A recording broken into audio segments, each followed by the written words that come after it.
We're back at the farm today. For the first time in a really, really long time, we're gonna get something done on the Karmann Ghia, but before we dig into it, it's been long enough that we should probably talk about where the whole thing's at. I've been working on this thing on and off for a couple of years now, so if you're new to the channel, you may not even know what this is. Well, it's a 1970 Volkswagen Karmann Ghia that I bought in terrible shape. I got it driving well enough just to get it out here to our property, and then I took the entire thing apart. I pulled the body off and had it sandblasted to get rid of most of the rust, but also to see how bad the damage was, and it was bad. I completely replaced the rocker panels, which is this whole section right here, with brand new metal. Plus, I had to replace panels here, and the same ones on the other side. After that, I covered the entire thing in epoxy primer to try to protect it long term while I worked on it. And from its previous life, it had maybe like a 1/4 inch of body filler in a lot of different places, and I had to put some of it back because my metalworking skills are only so-so. On this car, the curves are everything, so I've actually been working behind the scenes off camera quite a bit, trying to get the curves back into place, how they should be, and I'm getting pretty close. But there's two big areas on the body that I have not touched, and they need a lot of work. And one of those sections is this, basically all of this. The entire bottom half of the whole back end pretty much has to be replaced. I think this panel right here is okay, but everything else has to be replaced, and it's gonna be a huge amount of work, and honestly, I don't even know where to start on it. So I'm kind of procrastinating. So let's go to the other end of the car. I think this is where we're actually gonna make some progress today, and I've already done a lot of work up here, so it looks all right. But just like the rest of the car, the bottom half is like falling apart. You can see light coming through lots of holes, and this entire bottom edge is almost completely chewed up. I do a podcast called Making It with Jimmy DiResta and David Picciuto. And the other day, Jimmy asked me how much longer I thought I had on this entire car till the whole car was done. And there was no way that I could answer that because so far, everything I've done on this has just been in extra time, and it's here and there, and it's not a priority. But honestly, the only way I'm ever gonna finish this in my entire life is to take little sections like this and prioritize them until they're done. So here's the plan. I wanna finish the front end. In this video, today or this week, I want that part to be done so that instead of popcorning around the car, I can start at that end and I can work all the way to this end and get the body work done. Because as soon as I get the body work done, I've gotta start on that.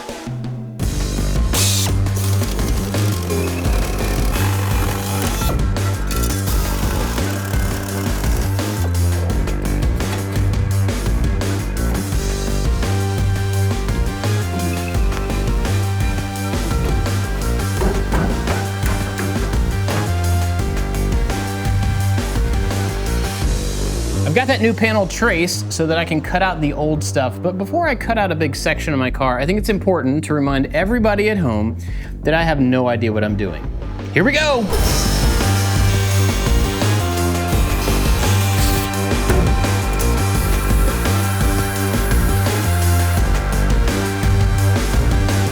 So that panel is cut and fit in place, and I did all right. It's not great. Some of the fit is good, some of it, I don't know.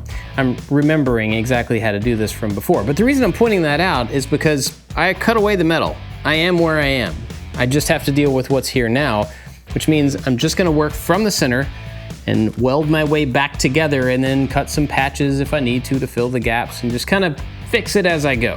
And of course, this panel is not the only one I have to do. This section right here needs to be cut out, and I have to make a patch that fits right there. That'll be something I really need to focus on because it's gonna be a lot more visible than the other stuff. But I also have to do these bottom corners, and there's a piece I have to put on the inside. So I've got plenty to practice on.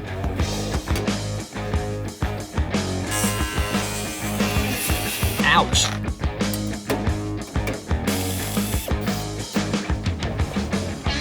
This video is sponsored by Skillshare. You've probably heard of Skillshare before, but you may not know exactly what it is. Imagine a place where you could go with one subscription and take as many classes as you want at the same time on as many creative topics as you want at your own pace. That's Skillshare. It is the largest online learning community for creatives, and it's made for creatives by creatives. The entire thing is around being more creative and learning how to do the stuff that you want to do. Over the years, I've taken a lot of different classes on Skillshare, some of them most recently around Notion, which is a piece of software that I really like and I wanted to learn more about, but also I've been using it to learn more about music. I've been playing music since I was a little kid, but there's a lot of gaps in my knowledge around music theory and certain instruments, and it turns out that there's a bunch of classes around that stuff on Skillshare. For instance, I'm not very good on the drums, so I've been watching How to Play the Drum Set by Larry Crow. But those are just a couple of the things. Music, productivity, they've also got classes around photography, film and video, illustration. And if you're like me, you have kids that went back to school recently, maybe you've got a little bit more time throughout the day, you can turn that into learning for you. Okay, the way that you get started is by hitting my link down in the description. That's gonna take you to Skillshare, and if you're one of the first 500 people to do that, you're gonna get a free 1-month trial, and you can learn a lot of stuff in 1 month, trust me. Seriously, Skillshare is awesome. Go over there and check out what they've got available, find something that's interesting to you, and learn something new. Big thanks to Skillshare for sponsoring this video. This stuff takes me forever. A lot of times when you see people doing car work, especially like restoration work online, they make it look really quick, but I gotta be honest, this stuff takes me a really long time. I know that that has a lot to do with practice. I don't do this very often, so I'm not very fast at it, and the people that do it all the time have built up practice and skill and tips and tricks and all sorts of stuff to make it faster. But I am not those people, so every little thing I do just feels like it takes me forever. It also could have something to do with the fact that I get distracted sitting out here and listening to the rain. Look at this.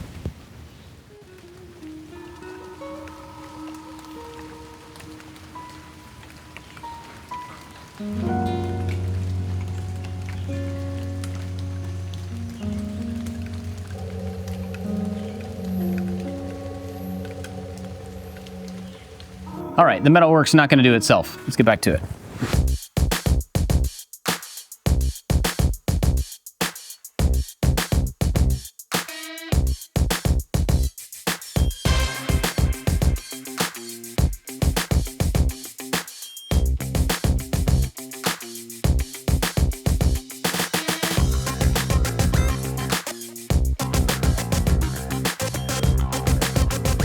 Ooh, there's like a little tiny gap right there, but that's pretty good.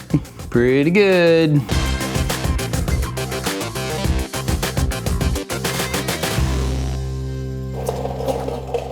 On Friday, I got this corner done. I got it pretty much completely welded in. There's a little bit of patching I have to do, but overall that's done, which is really cool. But now I have to do all the rest of it. So I took the weekend, kind of took a break from it, and today I'm back to try to get at least the rest of it tacked into place. I realized that I kind of did something, maybe not wrong, but not the best way. On Friday, my goal was to finish something. So I actually got this whole thing cut out, tacked in place, and then welded around. I still have some grinding to do, but I got the whole thing welded in place, and I realized that's probably kind of the wrong thing to do. Most of the other welding I've done on this thing has been one piece at a time. So starting and finishing one piece kind of didn't have any impact on anything else for the most part. But up here, I have a bunch of pieces that all need to tie together, and it's gonna be the same for the back. So instead of starting and finishing one piece, I really should be tacking all of them in place to make sure that everything fits before I go back and start doing the full welds. One of the many things I've learned about welding sheet metal, thin metal, is that if you put too much heat in any area, it's gonna deform.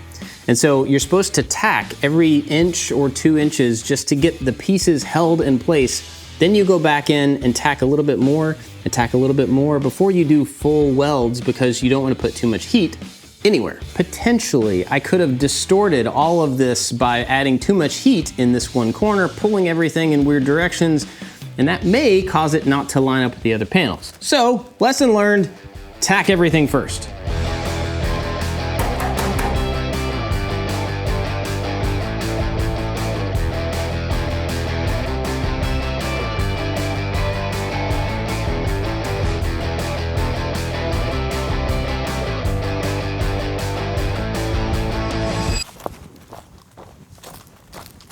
Pro tip, and by pro I mean total amateur. If all of a sudden you become a terrible welder, make sure your welder has gas. Now, before I ran out of welding gas yesterday, I actually got quite a bit done, and I didn't film all of it, but let me kind of give you an update of where we're at and 2 big things that I learned. I've got patch panels covering the entire front of this, so all of the metal is in place, which is really, really awesome. But in doing that, I learned that what I said earlier was right. By doing full welds in one side of this thing, I actually changed the shape quite a bit, which made all of the pieces that I'd cut before not quite fit right. So I ended up having to cut out an entire section and create a new patch to put in there just to bridge some of the gaps. But after that, I started tacking instead of full welding, and it made the rest of it way easier. The second thing I learned is that this is really difficult to film. And by that, I don't just mean the fact that it's underneath the car, which makes it difficult to get an interesting shot. It's also just the same thing over and over. I mean, it all looks the same. It's basically in the same area.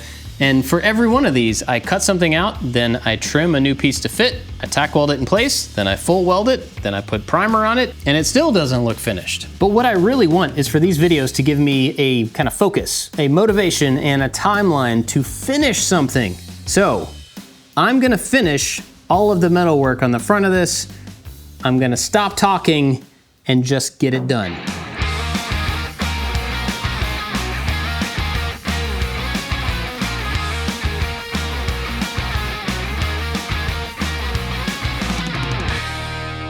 I've been working a lot on this with the cameras off. In fact, I cut out a lot of what I put in and put it in again, but it's better. But while I was doing that, it actually got me thinking, like, how done does this thing need to be? The whole thing. One of the advantages of tedious work is it gives you a lot of time to think, self-reflection time. And so I've been thinking a lot about this car and how good I need to do and all the different parts of it. Ultimately, this car is for me. So it's entirely up to me as to how much work I put into any given part. And it's also dawned on me that I'm putting the same amount of work into every part, which actually doesn't make any sense. I've put a lot of work into sections like this. They're big and smooth and curvy, and if they look bad, the whole car's gonna look bad. But if this looks good, the entire thing's gonna look way better. But what about this? What about these bad welds right here? They don't look good, even though they do exactly what they're supposed to do. Well, that doesn't matter because this whole section is gonna get covered with carpet. And what about this? Do I spend the time to clean up the welds on the backside of a body panel that's on the inside of the car that's gonna get covered up with another panel? No. As I've spent basically a solid week on the front of the bottom of the car, I have to ask myself, how much does it matter? I'm definitely doing the best that I can do, even if that's not great, but ultimately, I'm probably the only person that's ever gonna see this. This car sits especially low on the ground just as it is. I mean, that whole section I'm working on is gonna be like this far from the ground. Nobody's ever gonna see it. And yes, professional car restorers would definitely wanna take the time to make all of those different sections that I pointed out as good as possible. But I'm not them. But like I mentioned before, this car is for me to drive around for the rest of my life, hopefully. And then when I'm gone, my kids can have it if they want it, and if not, they can sell it. Maybe one of you can buy it. But in the meantime, I want to enjoy the car, and I want to be proud of the work that I've put into the car. And both of those things can happen even if it's not perfect. There are a lot of quotes around perfection being the enemy of done, or perfection getting in the way of finishing things, or whatever. And I think they're all kind of true. So I'm trying to let myself off the hook a little bit, do my best, but be willing to just check something off and move on. And I hope that you will give yourself the same kind of grace in the projects that you're working on. By the way, let me know what you're working on down in the comments. That's it for this one. Thanks for hanging out with me. Now it's time for bloopers. If there are any bloopers, I'm gonna do another ending in case there are no bloopers. Bloopers, there's one. So we're still not gonna so that everything goes back together. And really important for me to let everybody, I couldn't keep a straight face.